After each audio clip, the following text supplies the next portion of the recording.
খারাপ অবস্থা হয়েছে কয়দিন থেকে? আজ গতকালকে রাতে হ্যাঁ, একটু বেটার ছিল, আজকে অনেক দুপুরে দেখি আমি অনেক খারাপ অবস্থা। আসলে ওরই তো পাখি, আমি এত খেয়াল করি না। ওই আজকে একটু বেশি দুর্বল হয়ে গেছে, একটু আগে আনলে ভালো হইতো। হ্যাঁ, এনিওয়ে দেখি কি অবস্থা। আহারে একটু নর্মাল হয়নি, মানে এখন শেষ অবস্থায় আছে তো। ওকে এই খাঁচাকে ঢেকে রাখা হবে না? খাঁচা আজকে তো ঠান্ডা থাকে না, হ্যাঁ। তাই ফ্যানের নিচে রাখা হয়।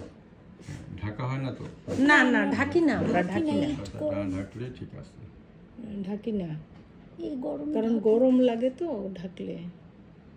আর পানিটা কয়দিন পর পর চেঞ্জ করা প্রত্যেক হয়? দিনই পানি চেঞ্জ প্রত্যেকদিনই করে চেঞ্জ দিই। করা, 2 বার করে। আচ্ছা, শ্বাসকষ্ট বোঝা যাচ্ছে। শ্বাসকষ্ট। আচ্ছা, এখন আমরা ওকে চেক করবো।